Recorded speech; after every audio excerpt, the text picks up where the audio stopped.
This question covers some of what AQA A Level Chemistry students need to know about acids, bases, and buffers. We were told at the start of the question to give all values of pH to 2 decimal places. This is something that is so easy to forget later on, and that's why I've written it down. We were also given Kw at 50 degrees Celsius, because this depends on temperature. The units are mole squared decimeters of -6. This makes sense because Kw can be written concentration of hydroxyl ions times concentration of hydrogen ions. If each of these has a unit of mole per decimeter cubed, then we end up with this unit here. 4AI and 4AII were relatively easy. I was to write an expression for pH, which we know is minus log to the base 10 hydrogen ion concentration.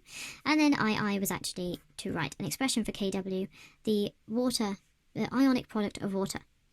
Part B is to calculate the pH of pure water at 50 degrees Celsius. If it's pure water, then we know that the only ions in the solution are H plus and OH minus ions, and the concentration of the H plus ions is equal to the concentration of the OH minus ions. This means we can write Kw as the square of hydrogen ion concentration. Given that we need hydrogen ion concentration to find the pH, we must rearrange this equation for hydrogen ion concentration. Subbing in the numbers gives us the answer. That is, the answer for hydrogen ion concentration. Now we must sub in the hydrogen ion concentration into our pH equation to find the pH. The answer we get is 6.63 to 2 decimal places. The next question is a bit of a trick question because it says suggest why this pure water is not acidic. However, we just found a pH that was less than 7, which would imply that it is acidic. We should remember that the concentration of hydrogen ions was equal to the concentration of hydroxy ions. The question continues by asking to calculate the pH of 0.14 moles per decimeter cubed of sodium hydroxide at 50 degrees C. The fact that it says at 50 degrees C again suggests to me that I might be needing to use Kw. Also, this will be the concentration of hydroxide rather than H+.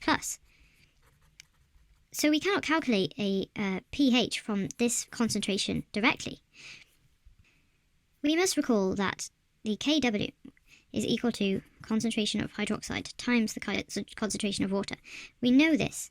We know this from the question. That means that we can work out the H+.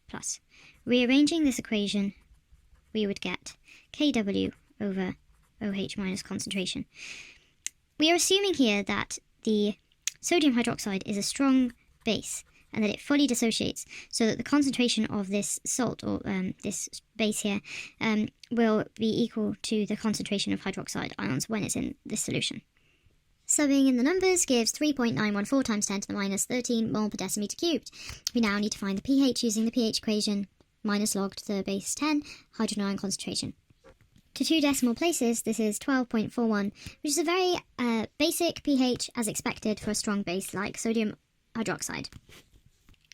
Part C of this question has a lot more numbers than the previous parts. Calculate the pH of the solution formed when 25 centimeters cubed, that's a volume, of 0.150 mole per decimeter cubed, that's a concentration, aqueous sulfuric acid, so we have an acid, are added to 30 centimeters cubed, a volume, of 0.200 mole per decimeter cubed, a concentration, of aqueous potassium hydroxide, so you have a base, at 25 degrees Celsius. Assume the sulfuric acid is fully dissociated. That means that we can assume that this is a strong acid and that the equilibrium will lie to the right-hand side. However, there is also this other hydrogen here, which could also dissociate, and since the question tells us it's fully dissociated, we should assume that this does too. If we work out the number of moles of sulfuric acid, we know that 2 times the number of moles of sulfuric acid will equal the number of moles of H+ in the solution. Number of moles is equal to concentration times volume divided by 1,000, where the volumes are in centimeters cubed and must be converted to decimeters cubed, and that's what the divided by 1,000 is for. Putting in the numbers, we get the number of moles of sulfuric acid to be 3.75 times 10 to the minus 3. We must times this by 2 to find the number of moles of H+, and that gives us 7.5 times 10 to the minus 3 moles. Potassium hydroxide is a strong base in this case, and so we can assume that the concentration of potassium hydroxide equals the concentration of hydroxide ions when it's added to the solution. Using our same equation, we can do the calculations to find the number of moles of hydroxide ions. This time, it's a 1-to-1 relationship, and there is no need for timesing by 2. This gives us a numerical answer of 6 times 10 to the minus 3 moles.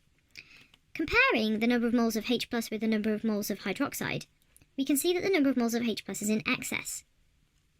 We should take one away from the other to find how much the H plus is in excess. But to find the pH of the solution, we don't want the number of moles of H+, we want the concentration of H+. Number of moles is equal to concentration times volume over 1,000, as we've been using multiple times throughout this question. So we need to find the total volume, which will simply be the volume of acid plus the volume of base, 25 plus 30. That will give us 55 centimeters cubed. Using 5.5 times 10 to the minus 2 decimeters cubed and rearranging the equation for number of moles so that we find the concentration as the subject, we can put in this volume here and plug the numbers into the calculator, and we'll find the concentration of H+, of excess H+.